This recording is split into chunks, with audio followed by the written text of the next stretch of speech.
The world needs B2K.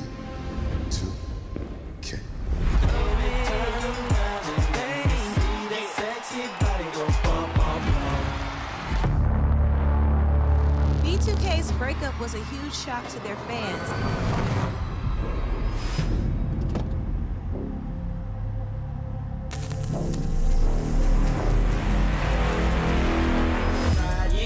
Boys for Life Tour.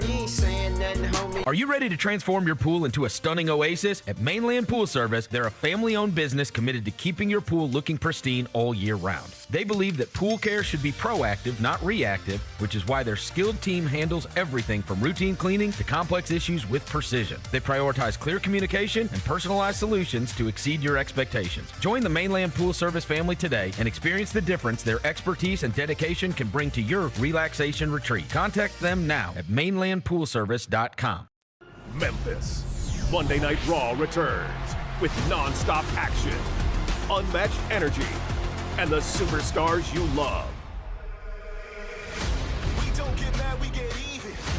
We don't go home till we beat them. This is our time, we ain't leaving. Give me the crown undefeated. Witness the moments you'll never forget. Monday Night Raw, Memphis. Monday, February 16th. Tickets and Ringsider packages on sale next Friday.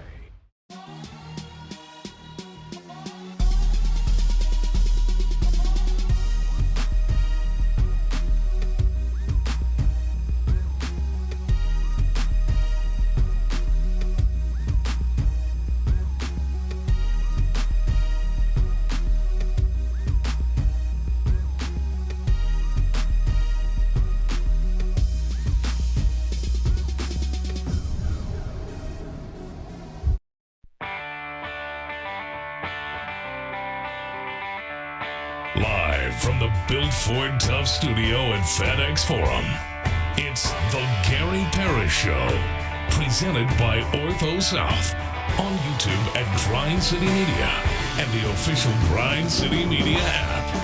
Now, here's your host, Gary Parrish.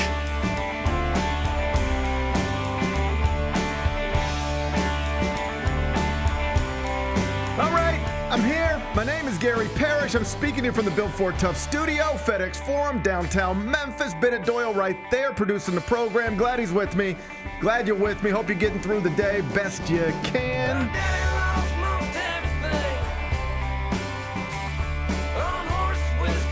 And I hope you didn't have nightmares about Keontae George on Friday night, because I did. If you came to FedEx Forum to see a guard go off, well, you got to see it, but he played for the wrong team, unfortunately. So the Grizzlies' 2-game winning streak is over. Next up, Clippers tonight. It's going to be a late one out in Inglewood. We'll talk about it momentarily. First, though, quickly, let me set today's schedule for you. Michael Eaves hosts SportsCenter for ESPN. He's going to join me in the next segment, and I'll talk to him about a number of things, including the biggest sports headline of the weekend, and that is the Kansas City Chiefs being eliminated from the playoffs after Patrick Mahomes left Sunday's loss to the Chargers with a torn ACL in his left knee. Rough stuff, Kansas City. I'll ask Michael Eaves about it.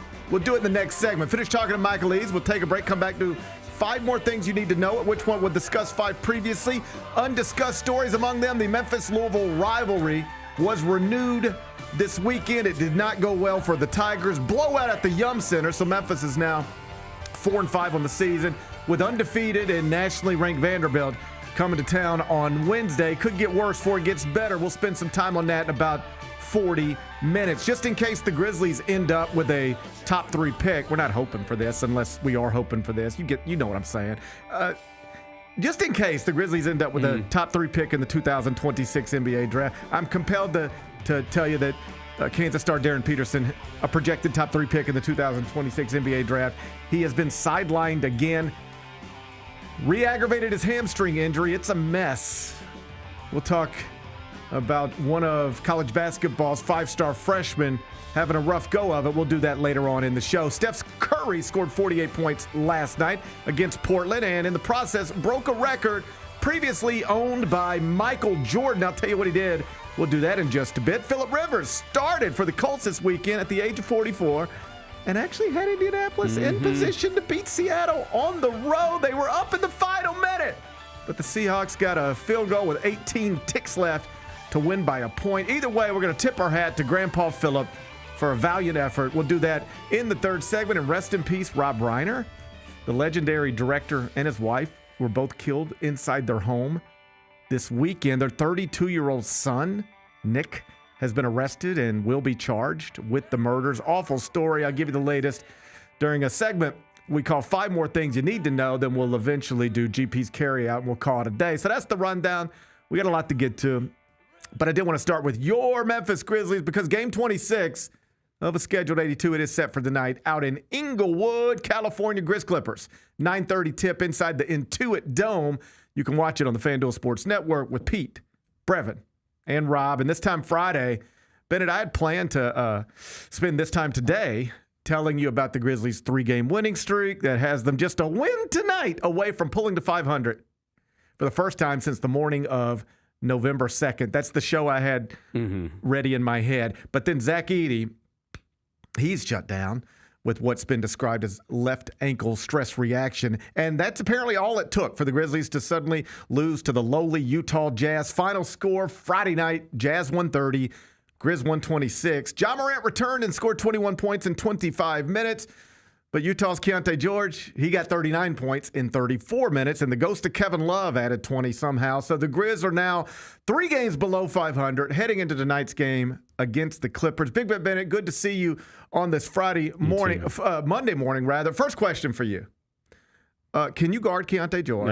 No. Second question, it knows your answer. Well, then never mind. My second question was going to be, if you think you can, why didn't you try? Because nothing else was working the other night. Yeah, that was rough. I, too, was hoping. I like to call them the scrappy Utah Jazz. I didn't think that they were lowly coming in. I thought they were scrappy. There's a lot of things about them that suggest lowly, like their record and the fact that they were sizable underdogs to a Grizzlies team below 500 and missing maybe their most important player. Yes. We'll get to that in a second. There's a lot of stuff that suggests lowly, but was there a part of me Friday night that recognized some scrappiness in there? Yeah. I saw some scrappiness. I saw what you saw. They've had a couple of big wins this year. No, that was rough. And I know we're going to talk about Zack Edey, but obviously that's probably the worst loss of the season because they've beaten all the bad teams that they've played. So far in this early season, that's probably the worst loss because that's a bad team that you didn't beat, and you've beaten all the other ones. Well, I think one of the things we've learned about this season, while the Grizzlies have been shorthanded, is that, sure, they're not going to be able to mess around too much with the top of the NBA, but they've been beating the bad teams. They beat the bad teams, Utah, right. according to its record, bad team. Utah, according to odds makers, made him a sizable underdog inside FedEx Forum on Friday night, despite the absence of Zack Edey. That suggests bad team.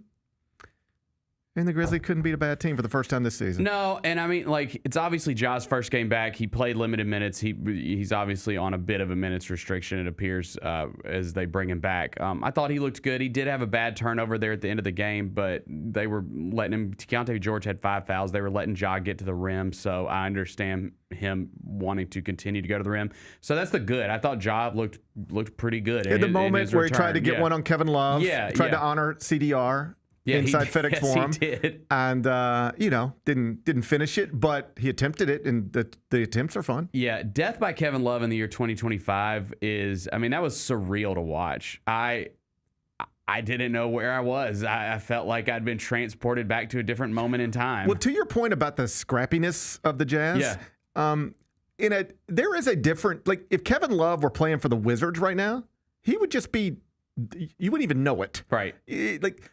I do think it says something that they've got an engaged Kevin Love. Yes.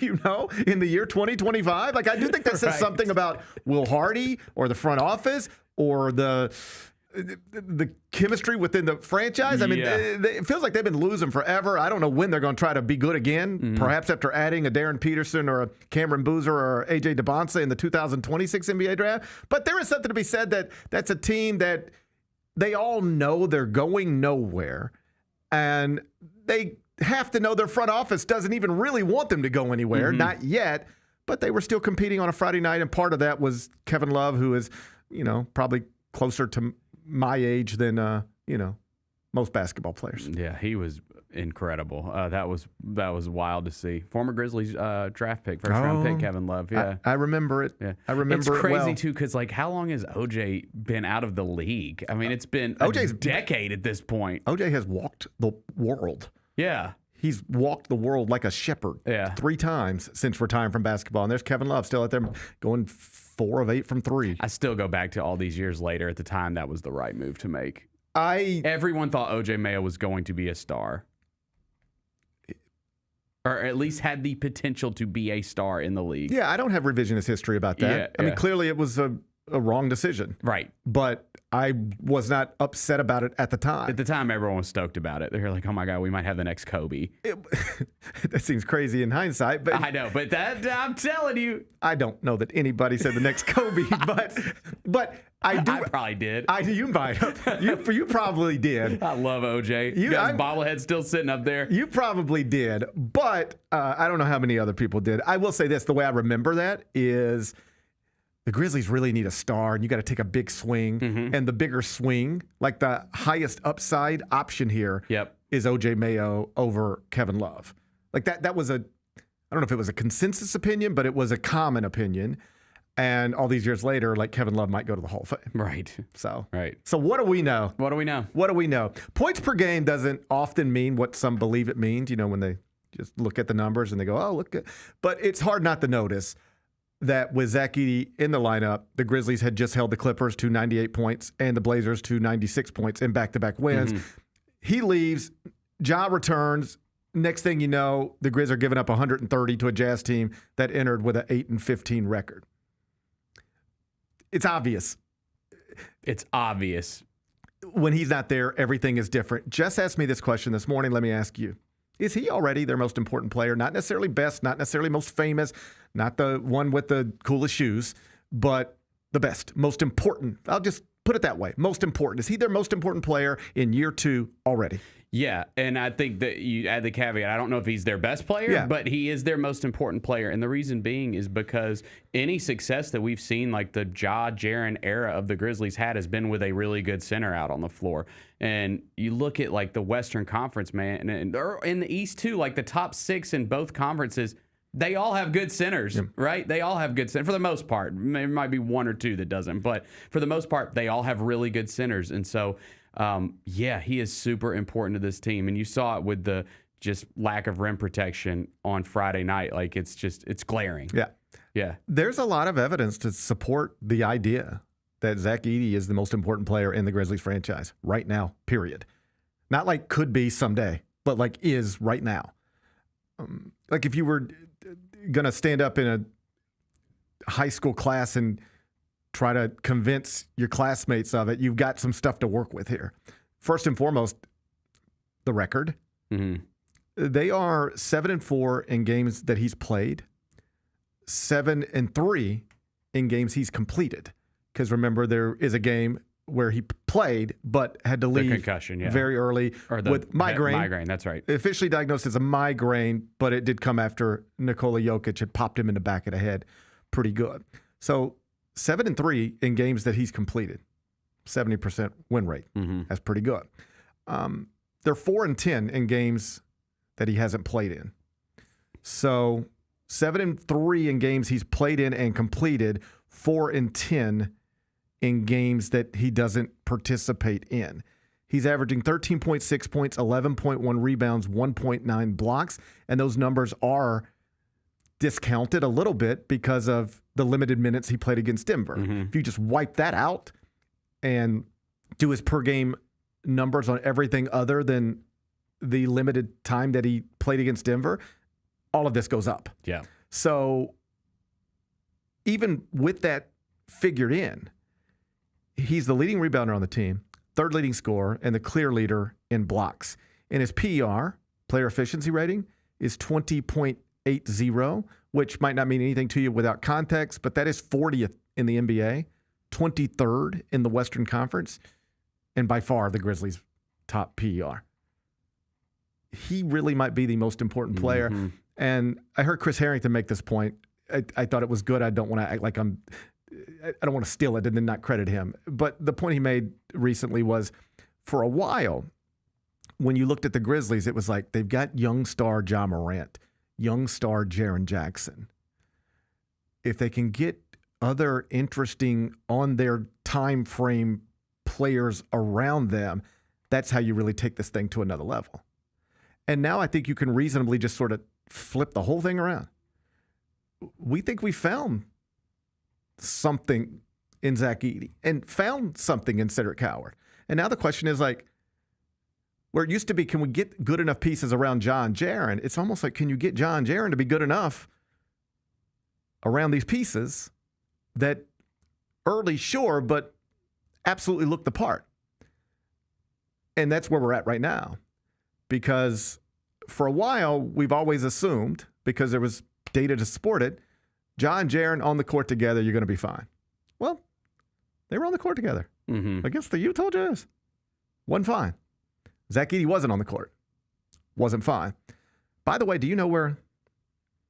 I just was randomly looking at PERs, and not everybody swears by these numbers, but they're numbers and they're out there and people reference them all the time. Just some random Grizzlies PERs. I just told you Zack Edey's got the best one on the team. Do you know who's second? I'm going to say second on the team in PER. I'm going to say it is Jalen Wells. No. Cam Spencer. It is Cam Spencer. Wild. Cam Spencer has the second best PER. 6 of 6 from 3 on Friday. Yeah, he has the second best PER on the Grizzlies. It's 83rd in the NBA. According to player efficiency rating, Cam Spencer is a top 85 player in the world right now. Yeah, he is their best shooter by far right now. I mean, he's one of the best shooters in the world. He's one of the best shooters in the world. That's right.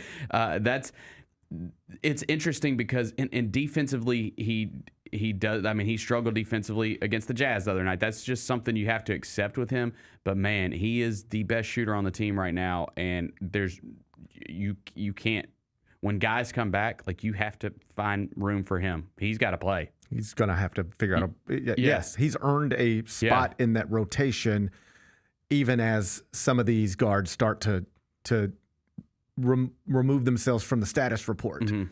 It Cam Spencer, and not even earn that, because I don't care about earning stuff. Like, we're just trying to win a basketball game tonight. Yeah. Can you help us or not? So earned doesn't really matter to me that much, but he looks like he needs to be a part of the rotation. However you want to word it, he's going to continue to be a part of this thing. He's got the second best PR on the Grizzlies roster. Yeah, he's having a hell of a run. Do you know where Ja and Jaren are?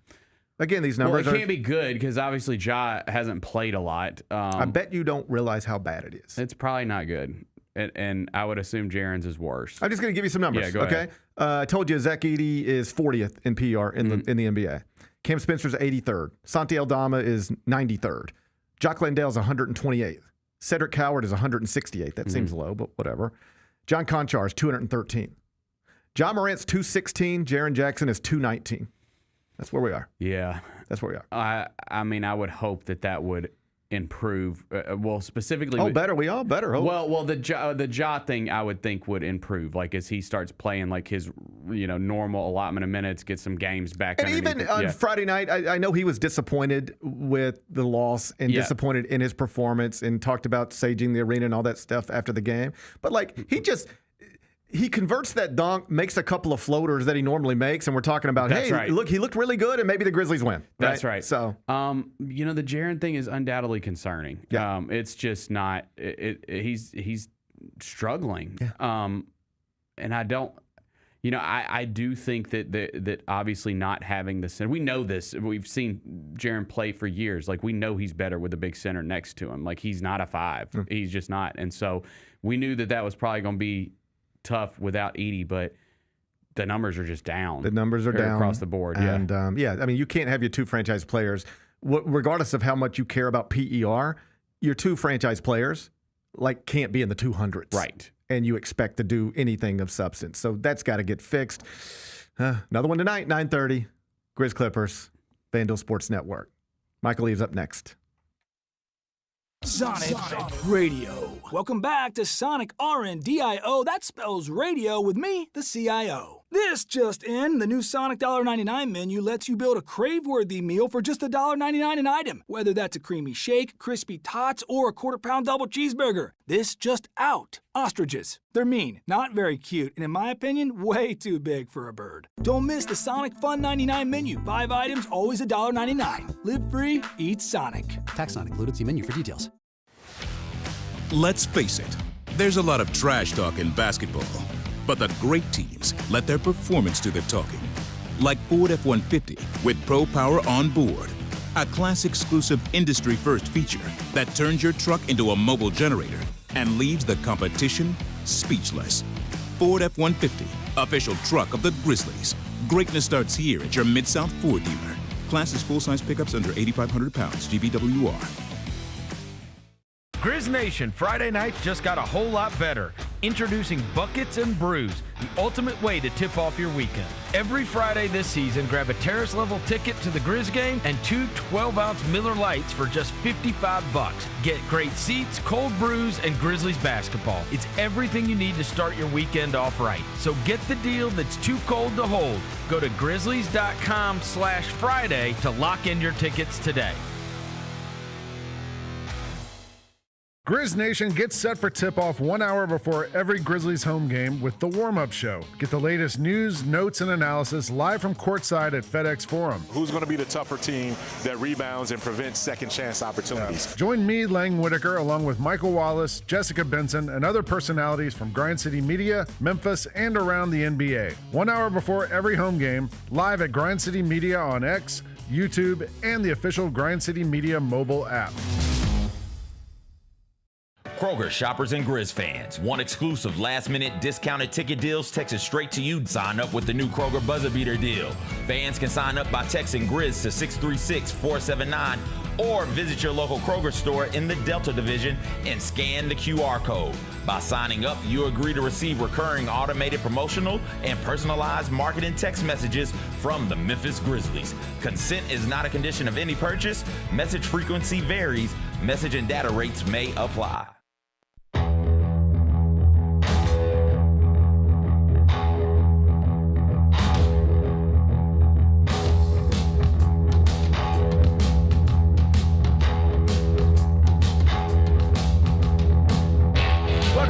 Parrish Show presented by Ortho South. We're inside the Built Ford Tough Studio, FedEx Forum, and on Mondays in the second segment, I'm joined by Michael Eaves, who, of course, hosts Sports Center for ESPN. He's here right now. Michael Eaves, good Monday morning to you. I appreciate you being here. How are you? I'm good, man. It's very, very cold in the Northeast right now, but I'm feeling pretty good. It's very cold down here too, believe it or not. But I am headed to the Northeast later on this afternoon, and for the first time this season, I am actually packing my winter coat. But I'm gonna be prepared to walk down 57th this time. Let's talk about what I think is the biggest sports headline of the weekend. The Chiefs eliminated from playoff contention while Patrick Mahomes suffers a torn ACL. What did you make of what we saw yesterday and what was perhaps a franchise-changing day for the Chiefs? Yeah, it was the worst possible ending to one of the greatest runs we've had in sports history, quite honestly. Look, the way the Chiefs had played this season, it's no surprise they didn't make the playoffs. Like I said maybe last week that they have a great roster. They're just not a great team. And it happens sometimes. Everything must come to an end at some point. So them missing the playoffs was going to be a story by itself. I think they had the fourth shortest odds of any team before the season started of making the playoffs. So for them to do that, I mean, that's a huge disappointment considering that roster that I mentioned, plus the fact that you have Andy Reid, who's also going to be a Hall of Fame coach. But for your franchise player to then get injured in the manner in which he did, that just punctures your heart if you're a Chiefs fan. And from the league standpoint, you hate to see that as well, that, you know, he's going to be down. Is there a chance he could start week one? Sure. Will he likely? Probably not. So for all of those things to come together at once, Gary, I think it was just very devastating for the Chiefs organization and also for the league itself because of what the Chiefs have meant to the NFL the last several years. But you just hate anything to end in that fashion. I really did think the visual was something notable. First off, it's Gardner Minshew throwing an interception intended for Travis Kelce. Like, that's where it officially comes to an end. And you see Kelsey walk off the field, and you don't know, like, if he realizes, I'll never play in the playoffs again, I'll never be in a Super Bowl again. And this is all before we've even processed or got the news that Mahomes is done with a left torn ACL. And it just, I guess these are the way things go, but just all of it sort of just happening the way it happened. And then I see your colleague Adam Schefter on ESPN this morning, and he's very reasonably suggesting we may never see Patrick Mahomes throw a football in an NFL game to Travis Kelce again. It all does come crushing down pretty hard. You know, and here's the thing about the way things end, Gary. Oftentimes, they end before you realize it, right? Go back to your childhood. There was a day that you and your best friends as a kid hung out for the last time, but you did not know that at the time. Right. It just all of a sudden you look back, it's like, wow, the last time we were all together was at, Scott's house. And that was 4 years ago. Right. Sometimes you don't understand the end. Now, there have been certain athletes who've been blessed to have the perfect departure from their careers, but usually it doesn't end that way. And there was doubt about whether Travis Kelce was going to play next year anyway, coming into this season. And so now, based on the way it ended and the fact that you're not sure when Patrick Mahomes may be back, Shefty's absolutely right. This may be in that game, maybe the last time that we saw those guys connect as teammates. But that's the thing about sports, and that's why we watch it. One, you never know what's going to happen game in and game out. And from an overall storytelling standpoint, you never know how someone's story is going to end. Is there a lesson in there for other all-time greats going forward? Because I don't want to speak for Travis Kelce, but there was a lot of indications that he might have walked away after last season, but he didn't, quote, want it to end that way with a loss in the Super Bowl. And one of the points I remember making at the time was, I get that sentiment, but often it's not up to you how it ends. And if you start trying to come back to rewrite an ending, you can just have an even worse ending than you even imagined, than the one you just experienced. And now here we are. I wonder if other athletes would be like, if you want to play because you want to play, but don't come back to rewrite an ending, because that doesn't always go the way you want. Well, it's the common sentiment is, once you start thinking about retirement, you're already retired as a professional athlete, right? Now, I will say this. If his sole motivation to come back was to rewrite the ending, and that's what keeps him motivated through it, then okay, I can use that as a reason to justify another year. But if you say that, but that's not really what your heart is doing, it will impact how you prepare every week, how you play every game. And I'm not saying that's exactly what happened with Travis Kelce. I mean, he's obviously going to be a Hall of Famer, but at the same time, he's not the same guy he was 5 years ago or even 3 years ago, right? He's on the other side of the peak of his career. So there's going to be some fall off in production, but it was just the way it fell off. It felt like it was drastic for him. And then that goes back to the thought, well, maybe his heart wasn't in it because he came back for the wrong reason and wasn't actually motivated by what he said publicly. And if that is indeed the case, then yeah, that can be a cautionary tale for other athletes. But again, especially football, Gary, because of its violent nature, if you were not 100% committed, not only will your production fall, but there's a pretty good chance that something bad could happen to you, because you have to have your wherewithal with you the entire time you're out there. And it just felt as if Travis didn't quite have that same motivation he's had in years past. Do we believe, I know we don't know, but do we think it's over, that retirement is now around the corner? A lot of these guys, they try to hang on sometimes because they don't know what else to do. All they've ever been is a football player. Travis obviously has a wide range of interest and opportunities. His transition to his next thing in life, it looks like it's going to be pretty smooth. So I guess I'll just circle back to the initial question. Do we think this is the last year?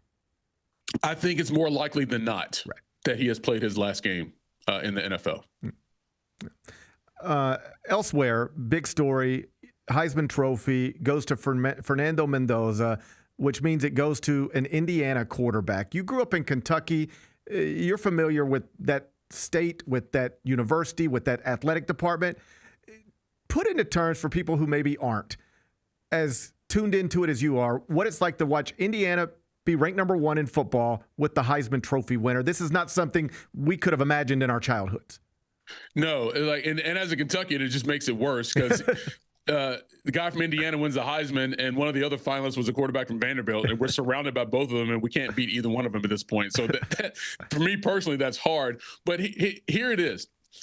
Think if Memphis was ranked ahead of every SEC school at the end of the year and their quarterback was in New York for the Heisman presentation. That's really what it would be like for IU, because, you know, they've been great at basketball traditionally. It hasn't been the same over the last couple of decades, but that's their heart and soul. Same thing with Kentucky, same thing like Memphis. But they all want to be great in football because of the teams that surround them. Right. But it's hard to do because of the teams that surround them. So for IU to be able to do what it's done this year, to be the #1 seed going to the college football playoff and to have beaten Ohio State in the Big Ten championship, that alone is significant. But when you have a player on that same team then win the Heisman Trophy, one of the most prestigious individual awards in all of sports, that takes it to a level that I don't think anyone, even the most, adamant IU fan, could have ever thought that was possible. Based on the history of their program. It's remarkable is not a strong enough word to describe what this season has been for that program. So unless you're like really locked into college football or Big Ten football, you might have known Indiana's great. They hired this coach at an advanced stage, and he's been terrific. And they've got a quarterback who's and they were good last year too, right? So it has been a progression, right? But I think the Mendoza thing really was taken to another level after the Big Ten championship game because of the post-game interview on the field. And then he had his acceptance speech in New York on Saturday. And it, on one hand, it is all like, my God, this is the nicest, most humble, kind young man I've ever seen. I wish he were my son. On the other hand, it is odd. Just the way he speaks and the things he says. And I saw some NFL evaluators suggest this is something teams are going to try to dive into, his personality. Who is this guy? Just all of that. What did you make of just his public demeanor being, I guess, scrutinized on some level? Well, I think he's indicative of the younger generation, right? And we always have a tendency to look back on those who are younger than us, and we project upon them a little bit. And I think that's where a lot of the criticism comes. But for me, it was refreshing because either as a journalist or as a sports fan, what we always want from these athletes is transparency. We want to know as much about them and how they feel about things as possible. And then when they turn around and give it to us in such a raw way, all of a sudden now they're getting criticized for it. And now they're saying, well, what kind of leader can he be, or blah, blah, blah. Like, what are you talking about? You're just looking for something to criticize. That was a tremendous moment. Right? For his mother's going through MS, the way he talked about her and said I can't quote the line exactly, it's like both you and I are changing the way that people think of things that can be done, or something to that effect, right? Her battle with MS and him being able to reach this as a quarterback who wasn't highly recruited, didn't have a bunch of stars, goes to IU and does it there, doesn't make sense. And then his grandparents from Cuba were there, and he speaks to them in Spanish directly to them. Like that was tremendous. Like I'm not sure I've seen a more memorable Heisman speech, right? And so for me, that made me like the kid even more and to root for him even more because of just how well he understands everything that's going on and around him. Yeah, he's got a fan in me. Like every time I hear him talk, I'm impressed by him. And Holly Rowe, your colleague, described him, and Holly been talking to athletes for a long time, and she described him as the most impressive young man she's ever talked to. And I think when somebody says that about you, that's a meaningful thing. If I were an NFL franchise, a million things to be worried about, but that this young man seems impressive and all of the things you would want, forget your quarterback, but your son to be, like I'll take that. But let me say this, Gary. Yeah. That's Mendoza. Yeah. That's who he is. Right. So at the same time, as great as it is, we shouldn't also expect that from every other quarterback or every other player. Like, we have to accept people as individuals. And just because you do one thing a certain way does not mean you're going to do something else in a similar fashion, right? So the way he talks to people is not the way he plays football. Right? Like, because you want to say he's soft. He's in his soft boy era, to be able to share those emotions. But on the field, I mean, he is lethal with his approach to the way he plays, right? So he still has that killer mentality out there. So just don't think that a quarterback that speaks like this is going to be indicative of every quarterback that every team should have. No, some guys talk like Lamar Jackson and end up being MVPs, right? So we can all be individuals. And if we just allowed ourselves to let these people show us who they are as opposed to projecting on them who we think they should be, I think we'd be a little better off in a lot of ways. Like even in New York, in that room, we had different personalities. Fernando Mendoza right here, Diego Pavia right here, both incredibly successful college quarterbacks who have incredibly different personalities. And Pavia popped off a little bit, at the club and on social media, has subsequently apologized. He took some shots at Indiana, took some shots at the Heisman voters. He's posted an apology. I'll accept it. I didn't love the look from him on Saturday night, but on Sunday morning he seemed to recognize he needed to make that right. And it was an emotional outburst by a young man. Yeah, that's all. That's it, right? I like that. It probably wasn't the same dig. I don't think it was the same dig that a lot of people thought it was, Gary, or people tried to take it.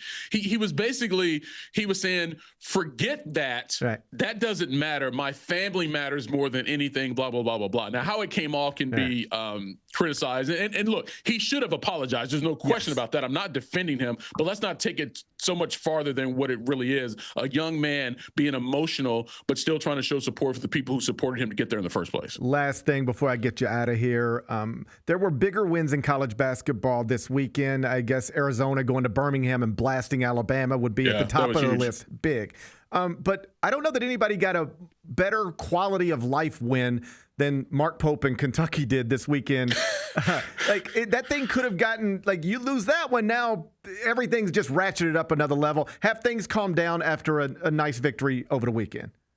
Definitely. Yeah. Without question. Because if you lose to Gonzaga in the manner in which you did, you lost to North Carolina, you lost to if you'd have lost to Indiana, and you already lost to Louisville and some of these other teams, it would have been hard hill to climb back up for Mark Pope in Kentucky. But to get that win, especially the manner in which they did it, because people were starting to question the heart of some of the players. Right. Well, you saw all the heart in that game. And if that is the one catalyst that galvanizes the team, because it was a lot of new guys coming together and you're trying to put this thing together in a short period of time, sometimes you need some adversity for your bonding. And if that was it, then maybe this is the springboard. But again, only time will tell for Mark Pope and the squad. But you're right, that they needed that one for proof of life to see, hey, we actually are a good team. Let's go out and continue to prove it against every team we play, not just the guys that aren't going to make the tournament. That is Michael Eaves from ESPN. Make sure you're watching him on SportsCenter and following him on X at Michael Eaves. That's at Michael Eaves. You're the best, buddy. I appreciate your time. I'll see you next week.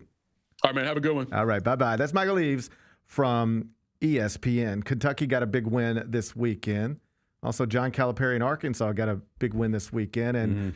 And I don't even know that I believe that Arkansas is the best team in the SEC or that Arkansas will win the SEC. But with the way I rank teams, move them up, move them down based off of results and where they happen and how they happen, if you just look at the top 25 and 1 this morning, Arkansas is the highest rated SEC team in there. But the best team could be team coming to FedEx Forum. They're the highest rated KenPom team in the SEC right now. Your Vanderbilt Commodores. They'll be the Tigers' next opponent. And hopefully it goes better on Wednesday than it went on Saturday, because Memphis' renewed rivalry with Louisville got off to a rough start at the Yum Center. It was a blowout. I told you Louisville was going to take a lot of threes. I didn't know they would make 18 of them, but they did. We'll mourn Memphis' trip to Louisville. Next, Gary Parrish Show presented by Ortho South. Thanks for showing up, Memphis. Nothing beats catching your Grizzlies IRL, and nobody knows that better than you. So next time you want to hit up a game, Ticketmaster's got your back with tickets to every upcoming matchup. Whether you're catching the Grizzlies at home or on the road, you'll find tickets at Ticketmaster, the official ticket marketplace of the Memphis Grizzlies and the NBA. Keep putting that jersey collection to use and get Grizzlies tickets today. There's no better brag than saying you saw it live. See you courtside again soon, Memphis. The heaviest metal credit card of all time. Rumored to be one of only 18 in existence. Plated with the very same tungsten that forged the International Space Station. And wielded at business dinners like a samurai sword. It's a classic corporate power move. But the real power move? Having end-to-end visibility on your most critical shipments. FedEx, the new power move. Come on, man. Now that's the new edition way. But I feel like there's another level we can take it to. What you think, Mike? 2 steps ahead of you, Slick. What's good, bro? What you doing, man? I'm in. Woman, you don't even know what I'm getting ready to ask you. Here's the vision. All 3 of us on the same stage every night. Gonna be crazy. No barriers, no separation. It'll be like 9 kings and a queen. The next level starts now. How are you able to release and have an instrumental song become a huge deal? And I forget who the disc jockey was, but he put the wrong side on. He put the Green Onions by mistake and played the B side instead of the A side. No! And that's when the change happened. These people started to call the station and say, play that song again. The Chris Vernon Show, live on weekdays at noon on YouTube at Grind City Media and the official Grind City Media app. Kroger shoppers and Grizz fans. Want exclusive last-minute discounted ticket deals texted straight to you? Sign up with the new Kroger Buzzer Beater deal. Fans can sign up by texting Grizz to 636-479 or visit your local Kroger store in the Delta Division and scan the QR code.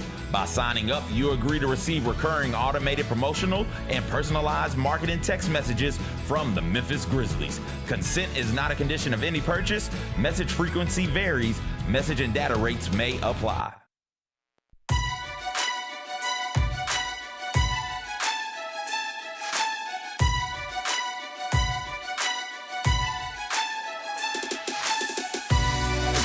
Orthopedic injuries can be unpredictable, unforeseen, and unscheduled, and Ortho South understands this better than anyone. Since your injuries don't make appointments, you don't need to either.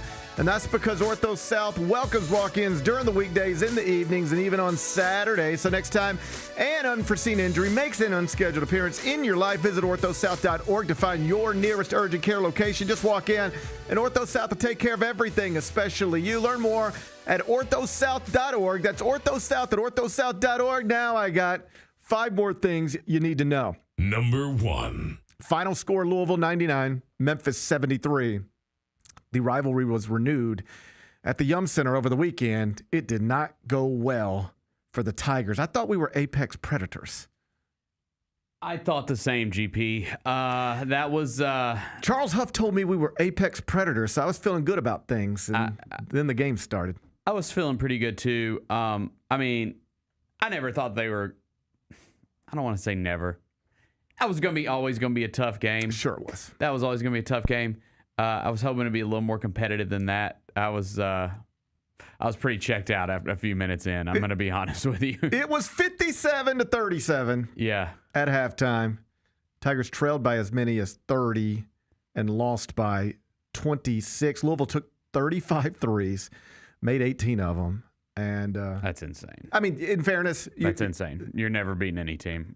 Nobody's beating them when they do that. Now, the counterpoint to that is don't let them hit 18 threes. Yeah. You know, don't. Yeah. Well, how about stop them from doing that? Yes. Right. You think about that? Do you think about maybe stopping them from doing Probably that, a good or game trying plan. to slow it down a little bit? But if Louisville is always going to be committed to taking shots from the 3-point line, and when they make them at that rate, they'll beat Arizona, they'll beat Purdue, they'll beat Michigan, they'll beat Duke, they'll beat Iowa State, they'd beat UConn. They'd beat anybody making shots from the perimeter at that rate, taking that number of them. 56% from the field, 51% from 3, 84% from the 3-point line. 6 different Cardinals made at least one 3-pointer. The Tigers only took 11 and only made 3. So rough performance with another challenging situation in front of you. Next up, Vanderbilt inside FedEx Forum. And do you know where Vanderbilt is ranked right now at KenPom? Oh, I bet they're close to the top. 11th. They are 11th in the country with a 10-0 record. They don't have any big signature wins yet. They've beaten VCU. They've beaten St. Mary's. They've beaten SMU. They've beaten Central Florida. But they haven't played a quote-unquote ranked team yet, the type of thing that just makes everybody pay attention. But the efficiency numbers are excellent. 4th in adjusted offensive efficiency, 30th in adjusted defensive efficiency. Like Mark Byington is in his second year there, and he's already flipped that into what looks like a top 15 team in the country and perhaps a future SEC champion. It is interesting. You look at Vanderbilt right now, and a laughingstock in football my entire life. Doesn't really resonate in any way in basketball for most of the past decade. Mm-hmm. And yet right now, they got a 10-win football team with a quarterback who was at the Heisman ceremony and a basketball team that in this moment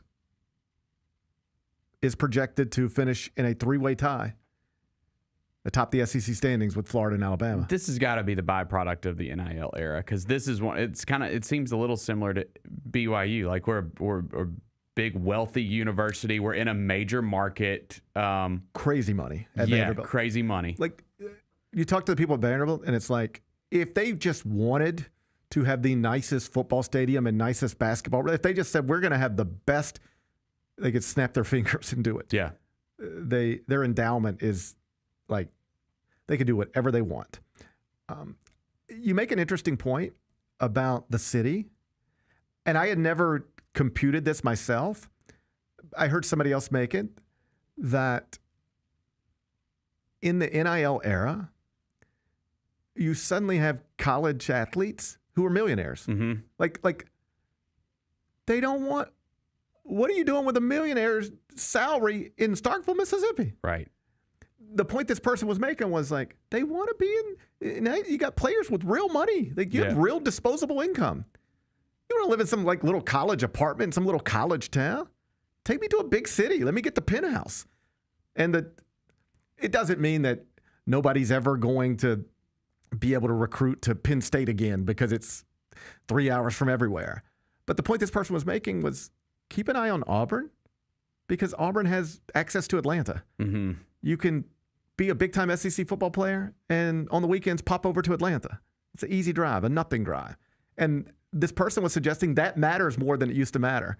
So maybe there is something to that. It's a wealthy university in a city that the whole country either wants to live in or visit.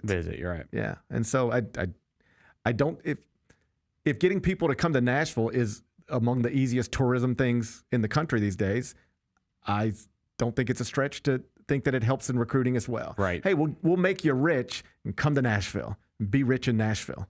That's where a lot of rich people want to be. Yep. So anyway, Vanderbilt's good at stuff again. That's what I'm trying to tell you. It's a big 2-game stretch for the Tigers. I would argue the most important of the season, because we said before the Baylor game it was a big stretch. It was going to be Baylor at Louisville, Vanderbilt at Mississippi State, and it was like, can you find a way to split and go 2-2 over that stretch? They already got the good Baylor win. Obviously, got blasted at Louisville on Saturday. This is going to be a tough test on Wednesday. Then you're at Mississippi State, which could potentially be a winnable game. Mississippi State's been disappointing this season. They've been bad this season. So, because the thing is if you go 0-2 over this stretch, I just think that you're at the point now where it's you're probably going to have to win. You're going to have to win your conference and probably your conference tournament championship. That's what we're looking at. I think that there's still a couple opportunities here to get a decent at-large, depending on what some other teams do the rest of the season. So, big stretch for the Tigers. I would argue the at-large stuff's done.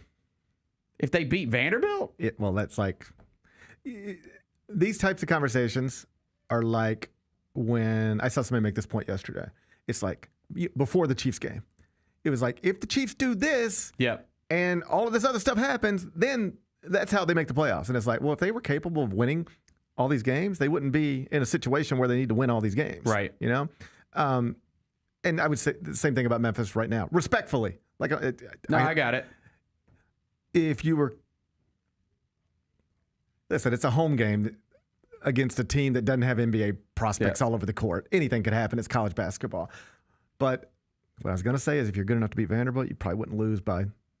$1 million to Louisville. Yeah. But one could have literally nothing to do with the other. Sure. I mean, we watched Gonzaga lose by 40 one game to Michigan and then come back and beat Kentucky by 1 billion the next game. Like, it's college basketball, weird things happen. I'll keep an open mind. Thank you. But I bet by the time we get to the conference schedule, we will be able to sit here and look at each other and say, so the non-league stuff's done. Okay. That's why I imagine we're going to. Yeah. That's fine. And then you also get that Utah State during the middle of conference play, which they're a pretty decent team. The problem for Memphis right now, as it pertains to non-league, is that there's only one good win left for you to get, probably. And that's against a Vanderbilt team that's been beating everybody's brains in. And maybe Utah State. Utah State could. We'll see what happens. That's a lot ways away. Yeah, and they're top 40 at KenPom right now. I love that scheduling. I'm still staying on I do like that game. Yeah. Yeah. Here's some other troubling news. I think the hope for Memphis fans were, even if we're not good enough to handle the non-league schedule, we're still going to be the best team in our league. We're picked to win our league. Mm. And like Tulsa's 10-1 and ranked only 2 spots behind you right now at KenPom. Okay. And that means there was an overnight change because this time yesterday, Tulsa was ahead of Memphis. So something happened with the numbers. But Memphis is not the favorite necessarily in the American anymore. Memphis and Tulsa are both projected to finish 13-5. And I bet you if I went over to barttorvik.com and took out all the preseason bias data and just focused strictly on everything that's happened since November 3rd, Tulsa would probably rate ahead of Memphis over there. So this is not good. All I'm hearing is Q1 opportunity ahead. That's all I'm hearing. Hey, go take a shot. I think it's at Tulsa, too. I think the only game you play is at Tulsa this year. Memphis and Tulsa will play on January 21st in Oklahoma. And, yes, there's a decent chance that's going to be a quad 1 opportunity. All right. Need more of those. Need more of those. Need more of those. Need more of those. For sure. All right. Now, that was, I was excited about the rivalry renewed. It was fun, like just the lead into it and everything. No big deal, but I would have put on the Memphis State jerseys. Yeah, you talked about that. I would have too. And they're coming here next year, so we'll try to get them back. We'll try to get them back. But that was tough.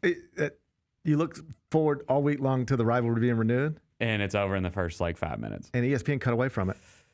Oh my God, they did. I'm sitting in my office and I'm like, I know this game ain't over, but it ain't on my TV no more.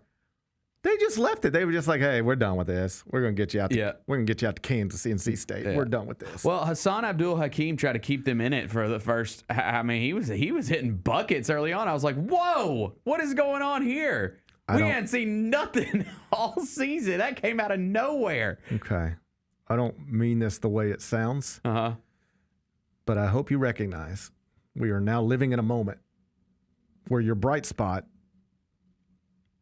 is a basketball player you didn't know existed 3 months ago. Not great. It's not like, think about what you just said. Hassan Abdul Hakim almost kept a minute. Derrick Rose played here. Fair enough. We got to get something figured out. Yeah.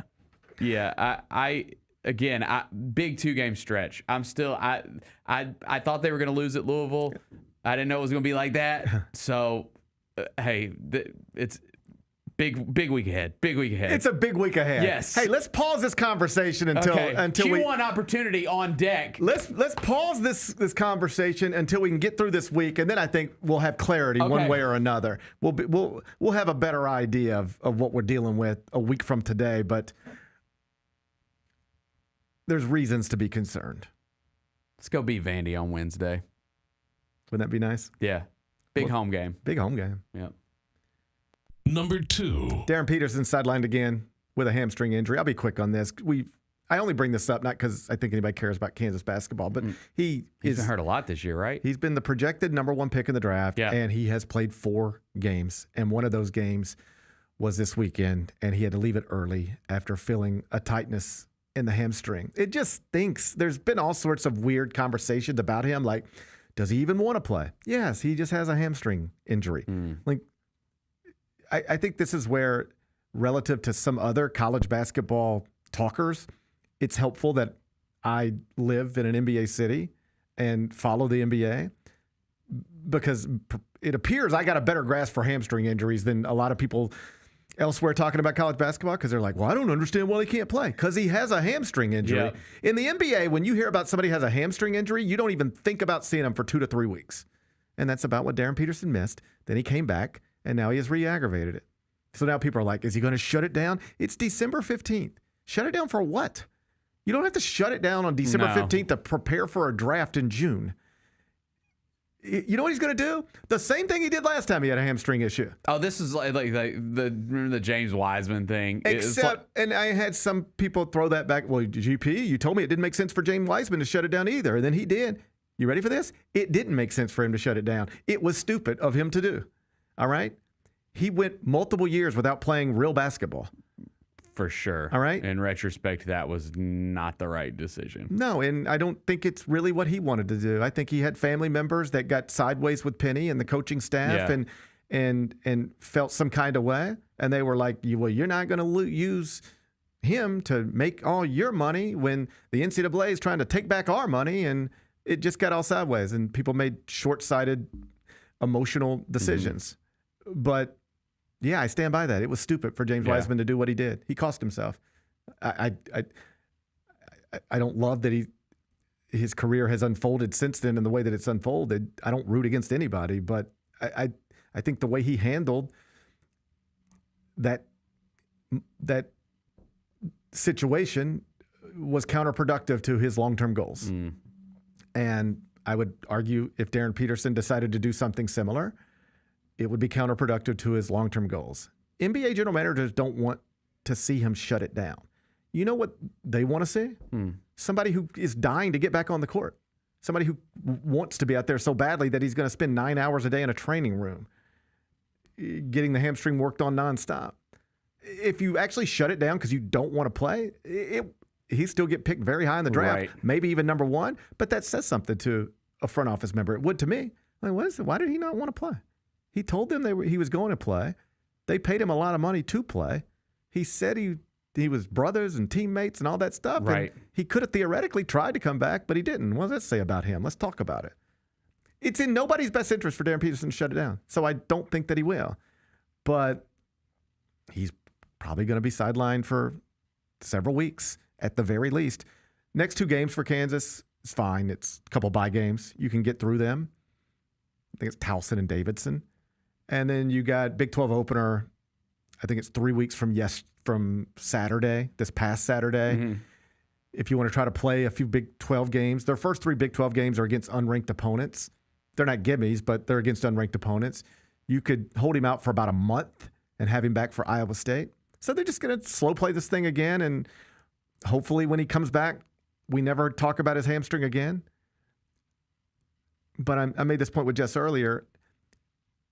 You know, Tyrese Halliburton goes down in the NBA Finals last season, or Jason Tatum goes down in the playoffs. And you go, man, that stinks. But they'll be back, and we'll try this again when they're back.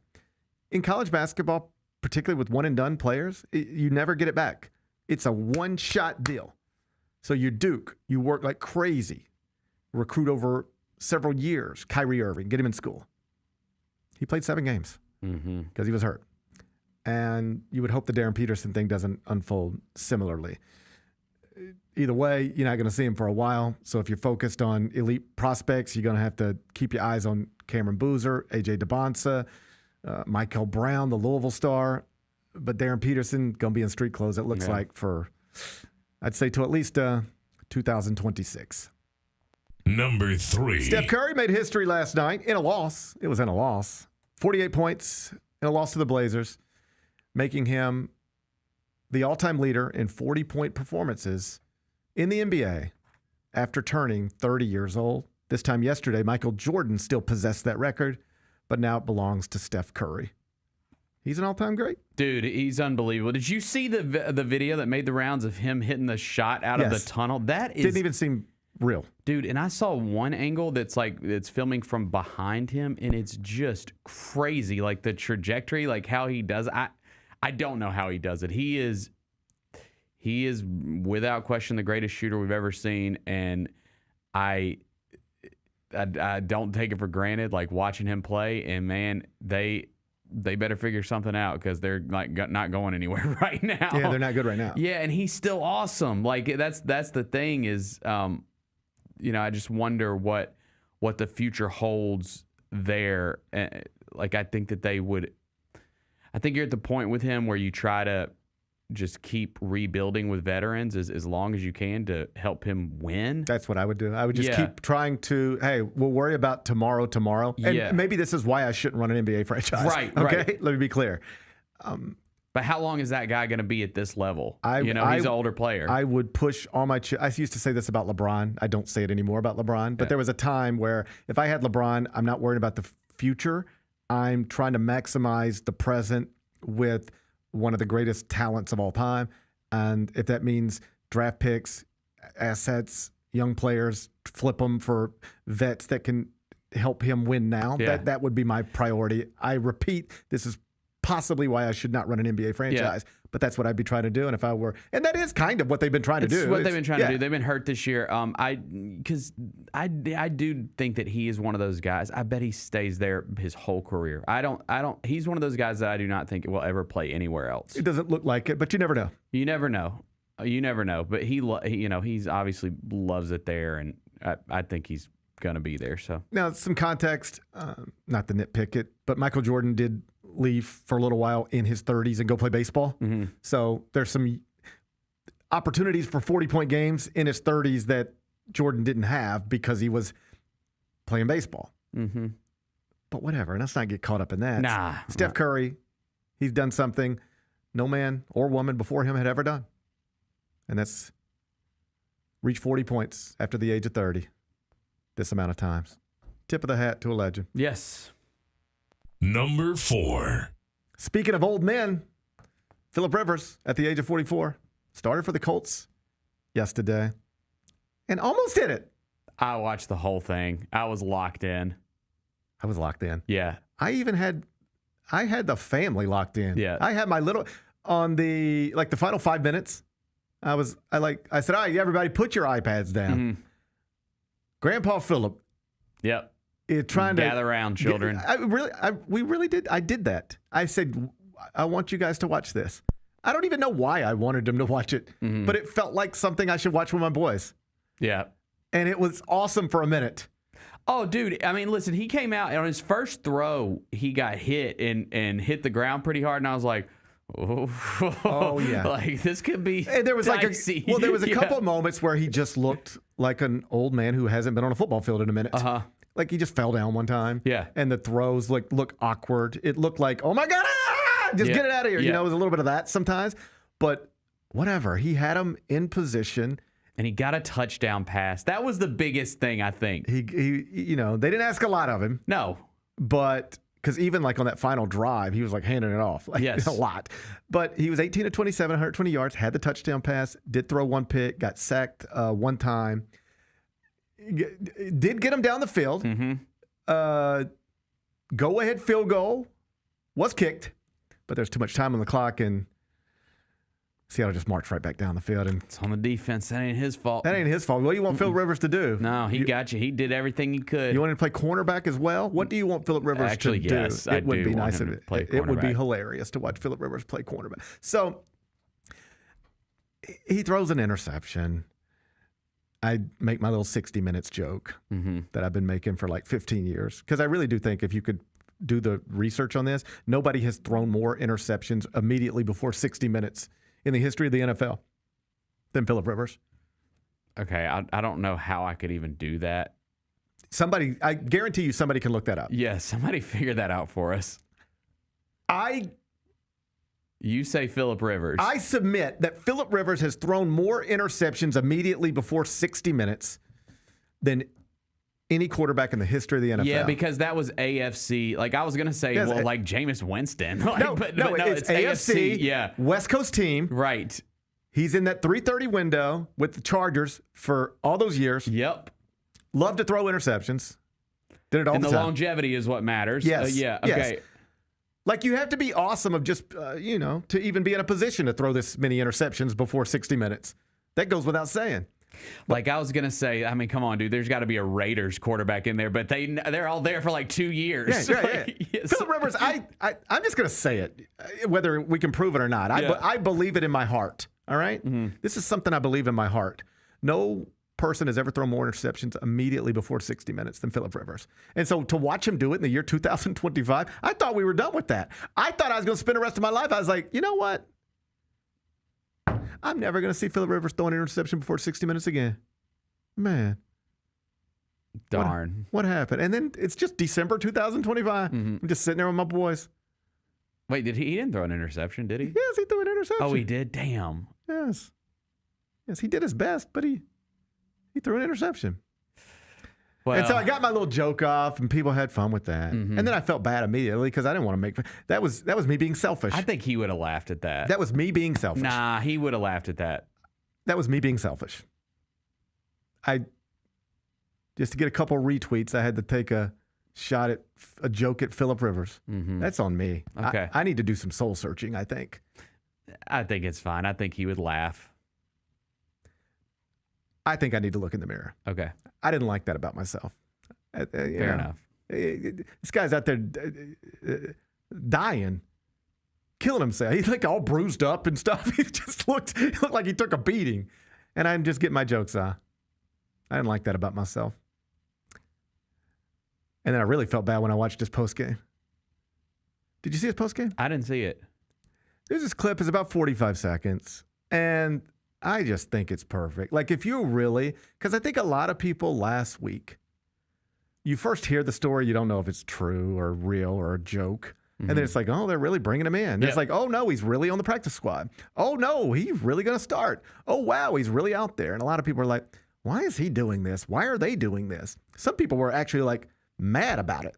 Like felt like it's an opportunity that could go to somebody else or just on a very basic level, dangerous. He's a 44-year-old grandpa, quite literally a grandpa, who hasn't played football in the NFL in 5 years. You get hurt like this. And I thought he did a wonderful job yesterday after the game, sort of explaining what he hopes could perhaps be a lasting thing from his appearance in this game, from him doing what he's done.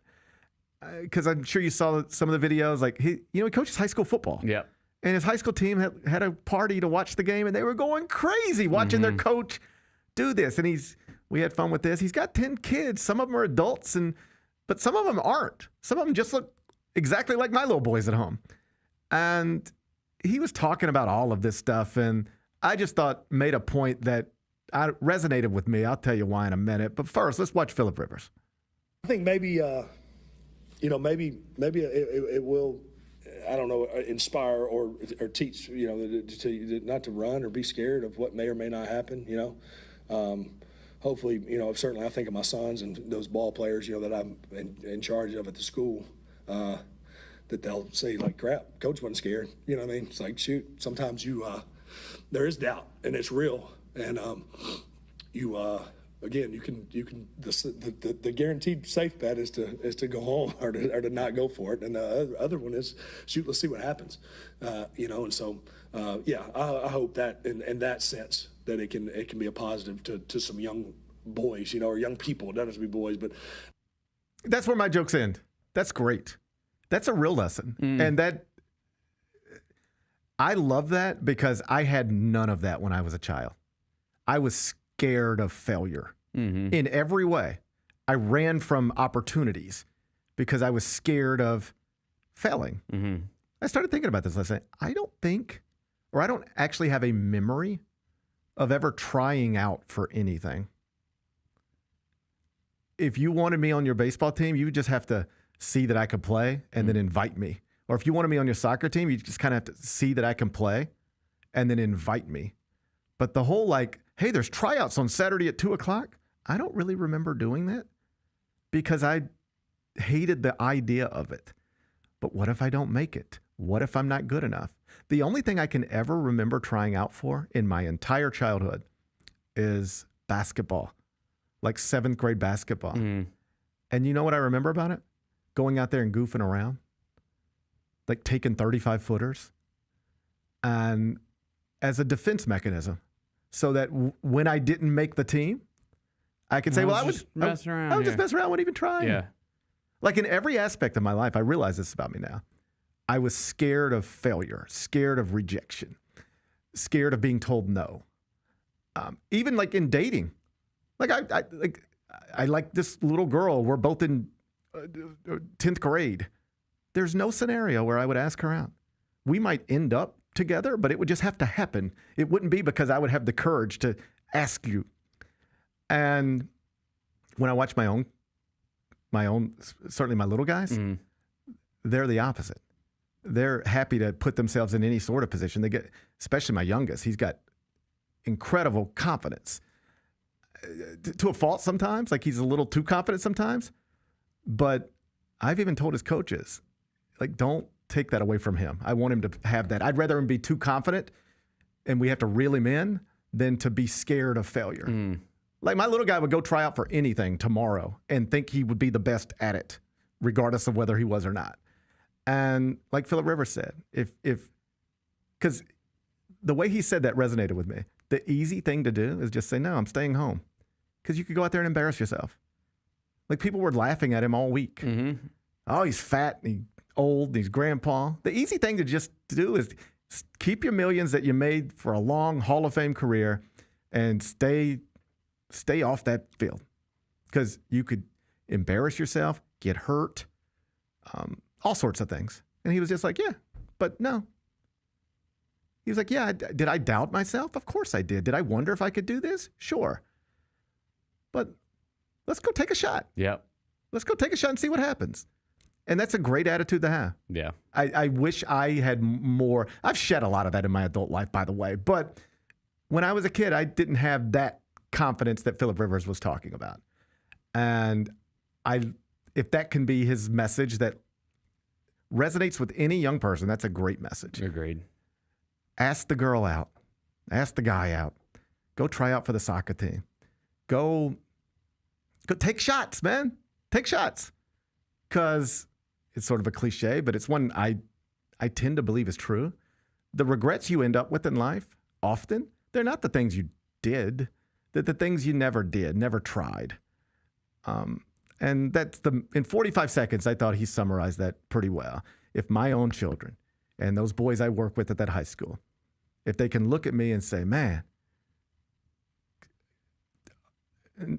perhaps another person would have said, I'm 44 years old. I haven't been on a football field like that in a while. This could go really badly for me. I could embarrass myself, humiliate myself, get laughed at. If any one of those people say, I looked at my coach and it was easy for him to just pass on this, but instead he put himself in the game. He was willing to reset his Hall of Fame clock and risk humiliation and injury to put himself in the game. If coach wasn't scared of failure, of disappointment, of all of those things, then why should I be? If that resonates with anybody, that's a worthy thing. Yep. I know a lot of people had jokes last week. I did too, but I loved that press conference, and I just loved watching all of it. I loved everything about it. That was good. That was a fun way to spend a late Sunday afternoon. Yeah. Number 5. And then a not so fun way to spend a Sunday night. Good Lord, man. Good Lord, man. What just like that came out of nowhere. Rob Reiner. Yep. And his wife, both murdered in their home. And their 32-year-old son, Nick, has been arrested and is expected to be charged. He's on a $4 million bail right now.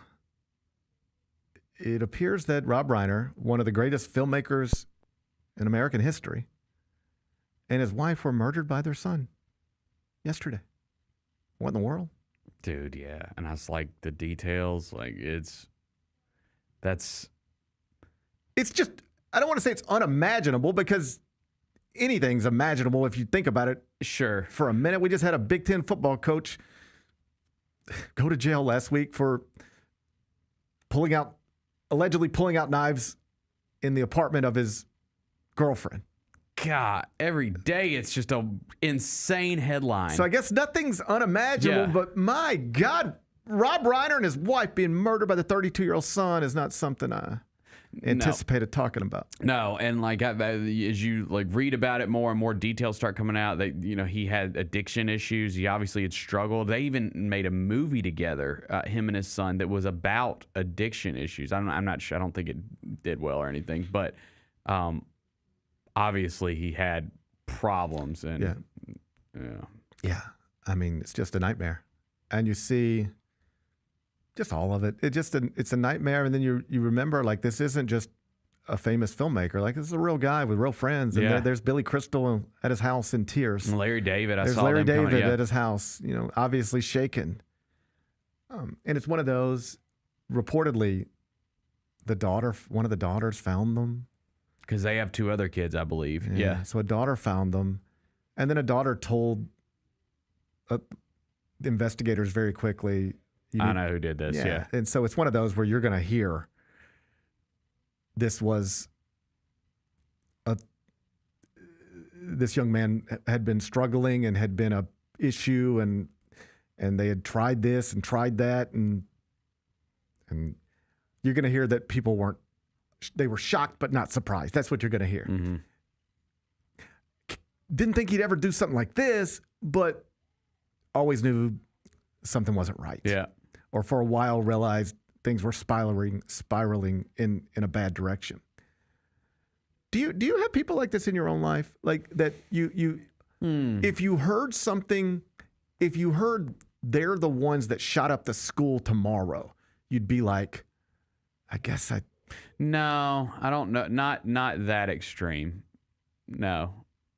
I've seen people in my own life spiral in a way where if I heard tomorrow they were on the news for something really bad, it'd be like, I guess I could see that coming. Mm-hmm. But I never know what to do about it. It almost feels like in some cases it's none of my business. Like there's one very specific person that I grew up with, and I see them on Facebook all the time, and they're just constantly posting stuff all the time. Mm-hmm. And it gets a little bizarre sometimes. Yeah. And I'm like, if I turn on the news and this woman like did something completely bananas, I would be able to turn to my wife and say, I saw this coming on Facebook. Yeah. Right? Yep. And I bet you that's what you're going to hear about this. Yes. There are going to be people who they're like, what? We didn't think it would ever. We didn't think this, but we knew it was a problem. You're going to hear a bunch of that stuff. Crazy. It's also a little.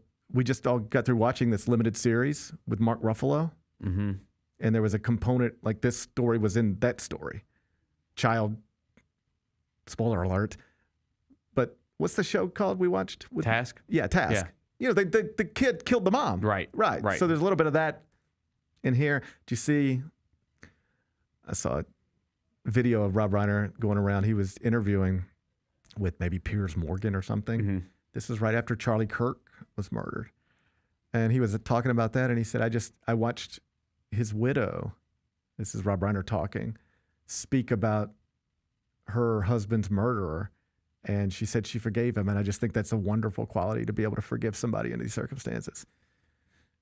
And then this happens to you so quickly after just a night. Ugh.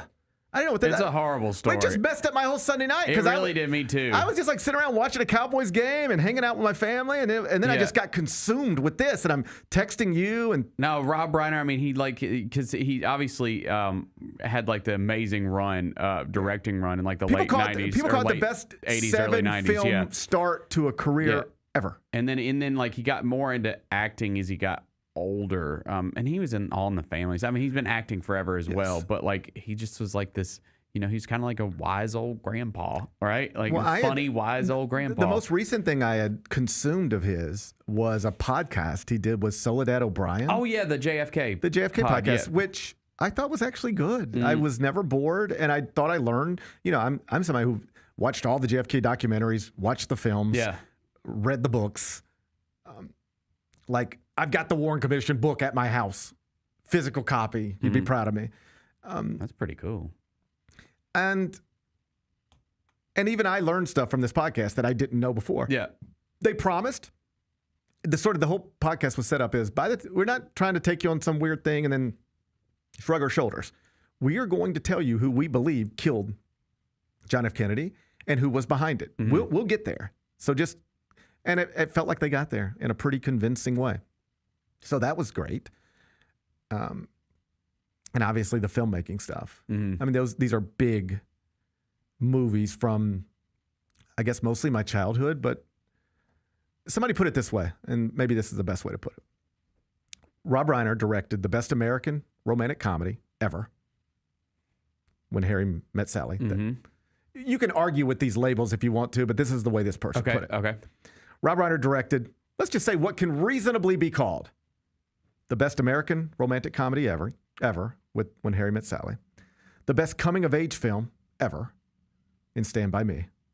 The best fantasy comedy ever, in Princess Bride. And the best mockumentary ever, with This Is Spinal Tap. And the best courtroom drama showdown ever, in A Few Good Men. I'd have to go back and look, but I can't argue with that. That's pretty good. You could maybe say, well, what about this? What about that? But he's on the list. All of these things are nominees for those things. We watched Misery a couple weeks ago too. That's Misery? a great one. And Yeah, that's how Kathy Bates became a star. Mm-hmm. He made Kathy Shout out Bates. White Station. Shout out White Station. That's how Kathy Bates became a star. And he's also responsible, or at least his films are responsible, for a lot of the most famous movie quotes of all time. I'll Have What She's Having, and When Harry Met Sally, You Can't Handle the Truth, A Few Good Men. There's Spinal Tap quotes, Princess Bride quotes. You Want to See a Dead Body? Stand By Me. I love Stand By Me. It's amazing. That's one of my wife's favorite movies. It's everybody's favorite movie. Like, how could you not like Stand By Me? Yeah, right? That's a good one. So, just, my God, what an incredible life. And I don't know what to say. I know, man. I know. I'm trying to figure out a way out of this. I don't know what to say. I mean, the guy got his throat slit by his child. I mean, what? Yeah. It's. I mean, what? That when I saw because again, like it comes out and it's just like you find the first reporting is that 2 people are dead in the home. Well, that's when I texted and you. It's the same ages that they are, so you knew they were dead, right? It sounded like it was one of these. I was trying to talk to Oliver about it last night because I was like, "Well, damn, that's a tough conversation." Jeez, bro. I kept it from my kids. I did not tell them. Well, the way our situation is set up, the way we were watching TV is we had Cowboys on, one TV, the main screen and then we have multiple other screens where we keep other things on. I usually just annoy my wife with it. She's like, this is overstimulating. Do you really need to be seeing all this at the same time? Yes. And I'm like, yes, I do need to see all this at the same time. So we're watching football, but then it's like, I guess I see it on Twitter, but then it comes on one of the other TVs, like breaking news, Rob Reiner's house and this. And so he's like, what's this about? And I was trying to explain to him, it sounds like this famous director, who he didn't know, why would he, has maybe been murdered, or it could be a murder. The initial report made it sound like a murder-suicide. And I was like, would Rob Reiner murder-suicide? That's the stuff that was going through my head. Yeah. So TMZ, you see sometimes, I get very frustrated with this. There'll be something that happens. And you get the whole internet screaming at some news organization. Like, here's the first example that pops into my head. President Trump gets shot, right? And immediately the headlines are like, shots fired at an event or commotion at an event. And then the whole internet's like, oh, look at the left-wing media. They can't even say he got shot. Well, before you say the president of the United States got shot, you need to know that he got shot. So you can watch all your videos and tweet, the president has been shot, but like NBC News can't just, it looks like you got shot. Say it. You probably need it from an official source or something. So this is what was going on last night. This is what I was trying to explain to my son. He was like, well, what does the story say? And I said, well, it says 2 people have been found dead at this address. This address is owned by Rob Reiner and his wife. Rob Reiner is 78. His wife is 68. The people found inside the home are 78 and 68. So all they did there is just write 4 factual sentences, and then they let you, the reader, piece it together. But they can't say, or at least they didn't have it yet. Rob Reiner is dead. Rob Reiner was murdered. They couldn't go there yet because they didn't have that yet. But what'd they have? We know there's 2 people dead there. We know what their ages are. We know what Rob Reiner and his wife's ages are. And we know this house is owned by them. So let's just put all that out there. Those are all facts. And let people start to piece it together. So I was trying to explain that to him, like why they were wording it's like that, yeah. Why they were wording it that way. But the initial thing sounded like a murder-suicide. And I was like, ugh. And I don't know that this is any better or worse. I'm not trying to rank ends of lives. But then a quick Twitter search had the son's name in there pretty quickly. And now we know. Now we know where we're at. But it messed up my son. Like that, I went from just hanging out, having a good time, watching football to like I was just consumed with this. And it's obviously a depressing story. And then you go back and start, next thing you know, you're watching Stand By Me clips. Yeah, you know? That's right. And then, I know, why do we do this? I don't know. I do it every time. Why do I do it every time? It's just a weird thing about the human condition is when someone passes away, it's like, and it doesn't matter how they pass. Like, It's like, oh, I want to, a famous person. Yeah. I want to dive in and like, and watch or listen to whatever they did. Yeah, immediately. I might watch. I got a flight later on today. I might watch Stand By Me on the flight. Yeah, you know, probably cry and stuff. What a mess! It's a heavy movie. Yeah, it's a heavy movie, and this is a heavy story. Yes, it is. Let's get out of this. Can we just get out of it? Yeah, I don't know how to. Let's just dismount. Let's just from these kind of things. Pay our respects to Rob Reiner, of course. Offer thoughts and prayers. Yes. And we'll see where it goes from here. We'll see where it goes from here. Okay. We'll keep you updated. Thank you. All right. We'll be back with Carry Up. Grizzlies fans, dunks, dimes, and no-looks are great on TV, but nothing compares to catching them IRL. And that starts with buying tickets at Ticketmaster, the official ticket marketplace of the Memphis Grizzlies and the NBA. Ticketmaster gets you to the game so you can catch every highlight in person. From seeing your favorite Grizzly stars up close to hearing the squeak of the sneakers on the hardwood. Put that jersey collection to use and get tickets at Ticketmaster. There's no better brag than saying you saw it live. See you courtside, Memphis. Jeff Dunham, Artificial Intelligence, his all-new tour.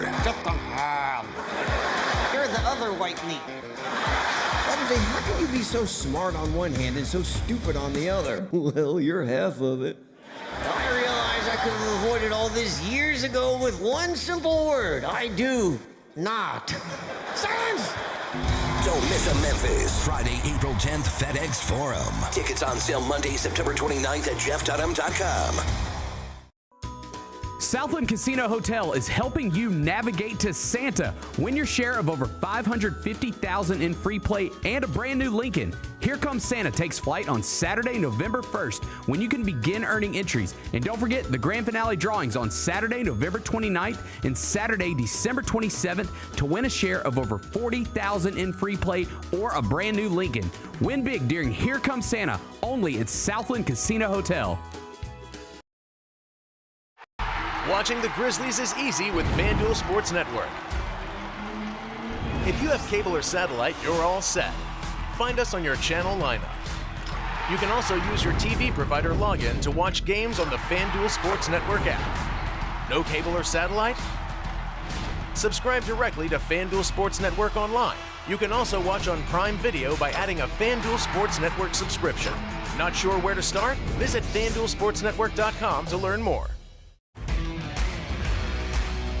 The only thing better than Saturday Night Hoops is when it comes with an exclusive Grizz hoodie. Every Saturday this season, $60 gets you a Grizzlies ticket and a limited edition Grizzlies hoodie. 4 different hoodie designs dropping across 4 Saturday games. Not sold anywhere else. Don't miss your shot to collect all 4 designs. Grab your tickets and gear up now at grizzlies.com/Saturday.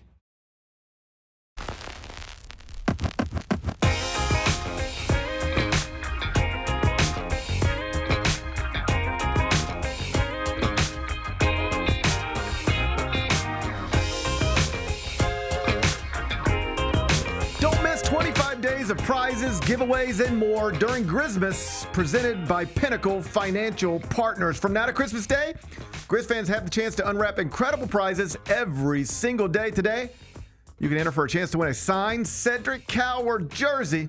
Just go to grizzlies.com/Grizzmas to enter. That's a signed Cedric Coward jersey.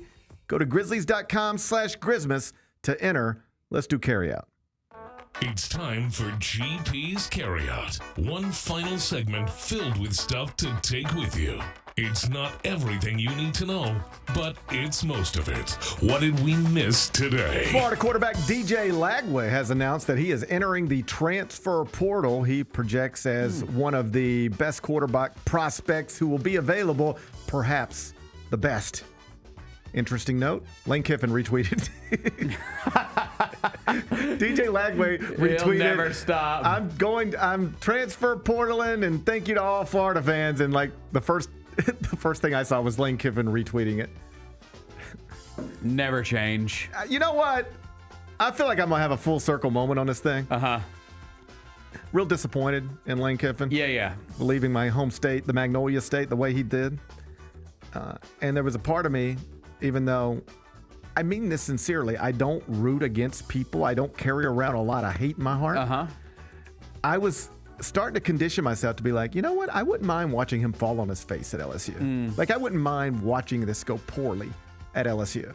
And it's not crazy to think that it could. Sure, he's going to have incredible resources, but guess who else has incredible resources? Alabama. Oh, yeah, they do. Texas, Oklahoma, lots of schools. And there ain't nothing crazy about finishing behind those schools in any given year. But if you finish behind those schools in any given year, they might get you at LSU and tell you to go back to Oxford or Florida Atlantic, right?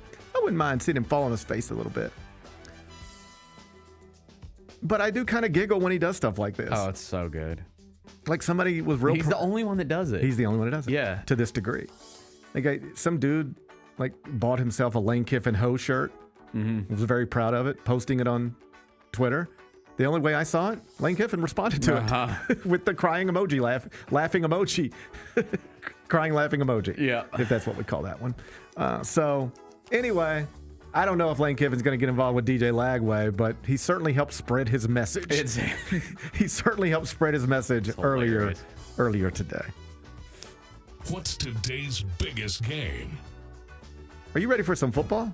I guess. You're struggling. Well, did I lose again? Yeah. Did I lose again? You took UConn minus 12 and a half. Oh, my God. You thought you had a good number, but they did win, but they did not cover the number. So I'll have you know your record is now 283, 253, and 4. You're negative, 0.4. You're down 40% of 1 unit. We're on another one of those runs. I feel like this was really tough before, and it took months to get out of. So I'm nervous about where we sit. Am I looking forward to Monday Night Football? No, because I got eliminated in the fantasy playoffs yesterday in both leagues that I made the playoffs, and so I'm pretty depressed. I'm pretty depressed. Yeah. I hate to hear that. But I'll watch. I hate to hear that. I know there's real awful things happening in the world, but my condolences to your fantasy football teams. It does matter, I'm sure. to you. Oh, I'm sure. I feel like I'm speaking for everyone out there that's was eliminated this weekend. You put in all this work and effort to manage these guys. I mean, you're a manager in some ways. You're a manager of a team, and you're tweaking it all season. You're trying to get waiver priority. It's just, and for it to just end abruptly in one afternoon, it hurts. It hurts, man. It hurts. A man and his wife were stabbed to death in their home in one afternoon yesterday. But sorry about your Sunday. Sorry about your fantasy team. I'll be okay. Well, guess who won't? And I'm sorry. Doesn't sound like it. It was a lot of hard work put into this. A lot of money on the line, and it just hurts when it ends that way. Death by Trey McBride. Are you comparing it to Death by Son? No, I'm not. I'm not. No comparison. Let me make sure I got. Let's see if I can make sure. Do you think there's anybody who had a worse Sunday than you? Yes. Okay. Okay, that's good to hear. But in my little world, yeah, it was a bad Sunday. I understand. I get it. Yeah. I get it. Hey, let's just see if you can get back on track tonight. Let's just cheer. Dolphins and Steelers, Okay. Acrisure Stadium. Yes. It's in Pittsburgh. All right. 7:15 on ESPN. Steelers are a 3-point favorite. The total is 42.5. How are you going to act? Steelers are a 3-point favorite. No J.J. Watt, or I always call him J.J. No T.J. Watt is big for them. He is the anchor of that defense. Why do you think that family did that? What? TJ and JJ. I know. I always get it mixed up. I've called him JJ a million times. Man, why would you do that? Yeah. Switch it up a little bit. Yeah. Like, come on. Yeah, switch it up a little bit. That's a big loss for them. Man, I wish it was 3.5. I wish it was 3.5. I'm going to go Steelers. I'm going to go Steelers because it's 3. Mm-hmm. If it was 3.5, I would go Dolphins. Okay, I see what you're doing. Yeah, Hey. I'm going to go Steelers. I think that they can get a win at home. The Dolphins are sneaky good lately. I hear what you're saying. Yeah. You don't pick teams, you play numbers. Yes, this is the team that was trying to like kick Mike McDaniel out of town. Was that his name? Yeah, sure. The Dolphins coach? His name's Mike McDaniel, right? Yeah, the little nerd. I think it's McDaniels, maybe. Mike McDaniels or McDaniel. Yes, correct. That little nerd? Yes. Yeah. Yeah, they were trying to kick him out of town to start the season. I believe they've won 3 in a row. Yeah, Mike McDaniel, no S. Okay, Bennett. Here's what I hear. You don't pick teams. You've reached the point in your gambling career. You don't pick teams. You play numbers. Mm-hmm. So if this was 3.5, you'd play Mike McDaniel. I won 4 in a row, actually. So if it was 3.5, you'd play Mike McDaniel. But since it's 3, you're gonna play Mike Tomlin. That's what I hear you saying. You play numbers. You don't pick teams. You play numbers. Is that what you're saying? Yeah, I'm going to go Steelers. I kind of don't like it, though. Well, that's great to hear.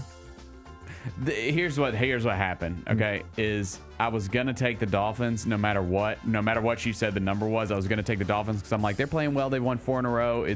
But because my heart and my mind is telling me to take the Dolphins, I'm trying to reverse jinx because of the run that I've been on. And I feel like that the only way to overcome that is to just go against what I think. So you know what you think. Yes. And now you just do the opposite of what you think. Yes. I understand. I was going to go Dolphins, but because of how I think every gambler's tried that before.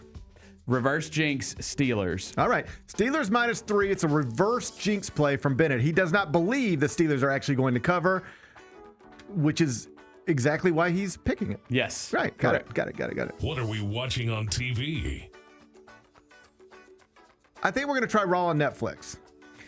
That was just wet noodle. I mean, what the hell was that? Okay, I got real thoughts on this. Yeah.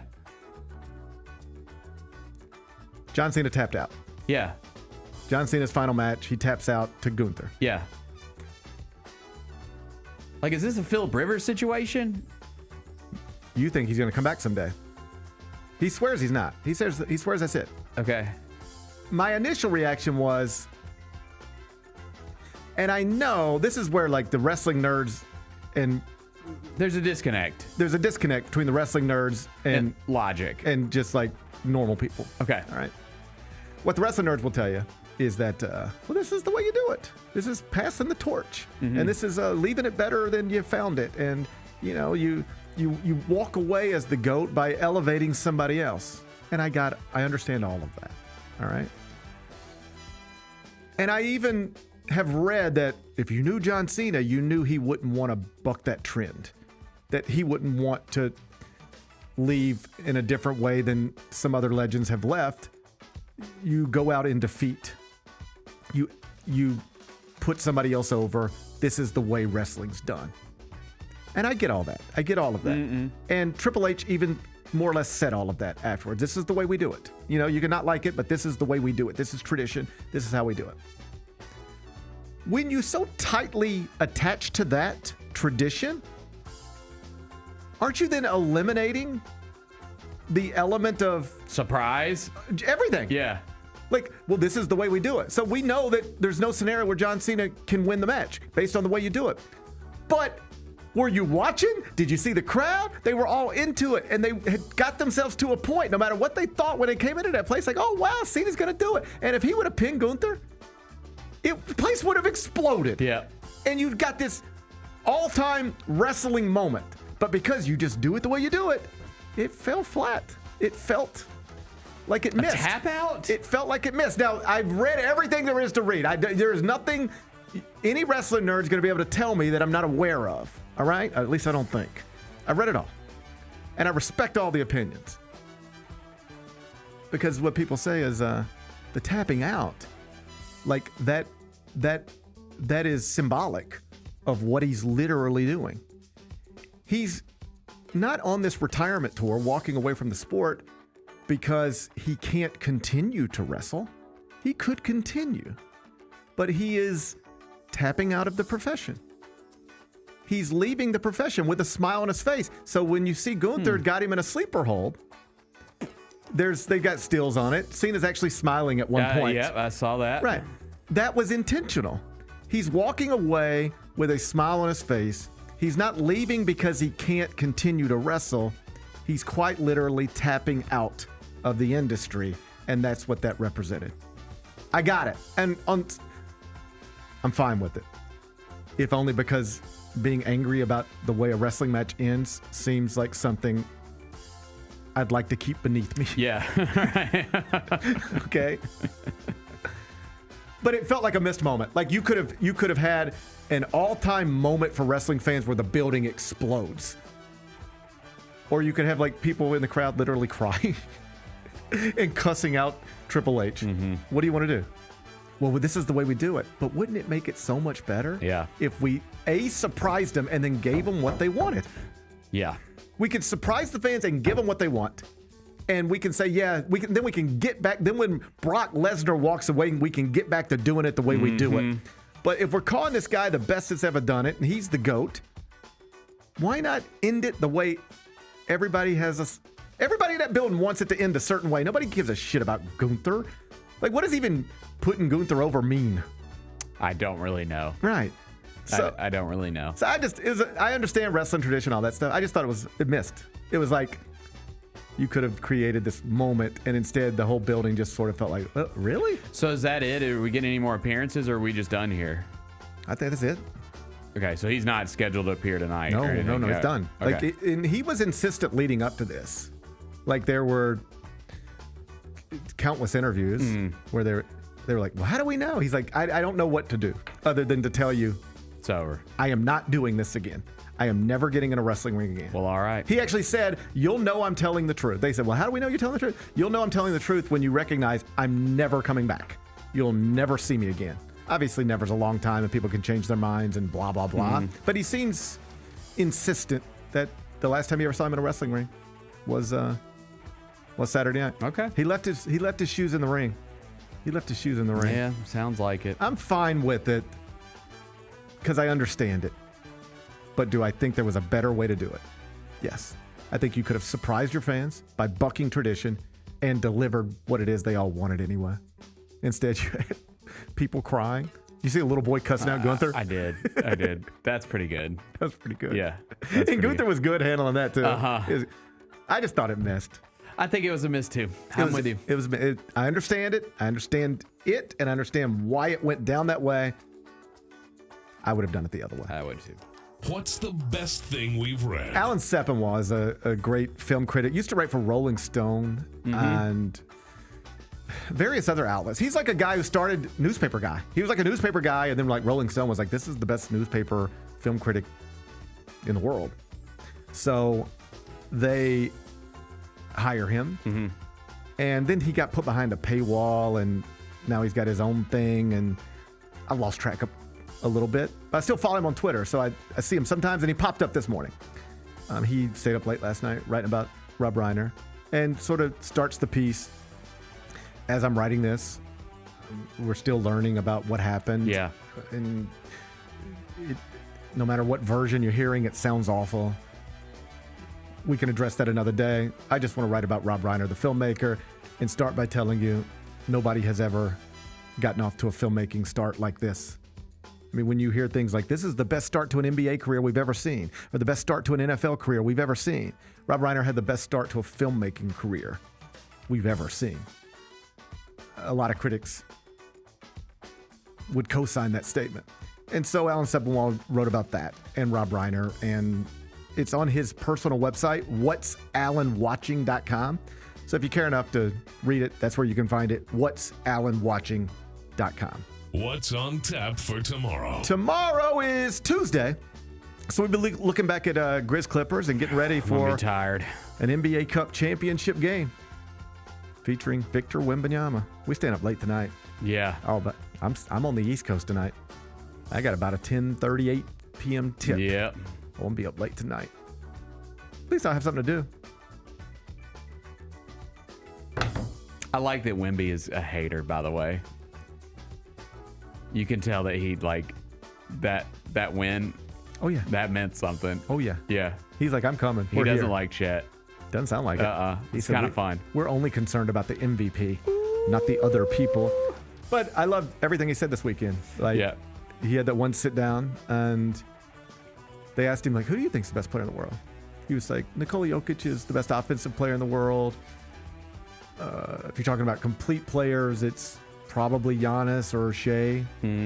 But when I return to the court, I believe it will be me. Oh. A super focused, super confident Wemby. Good luck to everybody else. I know, right? Good luck to everybody else. But yeah, we'll stay up late tonight, and then we'll watch Wemby try to win an NBA Cup tomorrow. Sounds good. Sounds good to me. Enjoy the rest of your day. I'll enjoy mine. We're going to meet back here tomorrow at 10. Till then, be careful, be kind, be good. Rep your hood.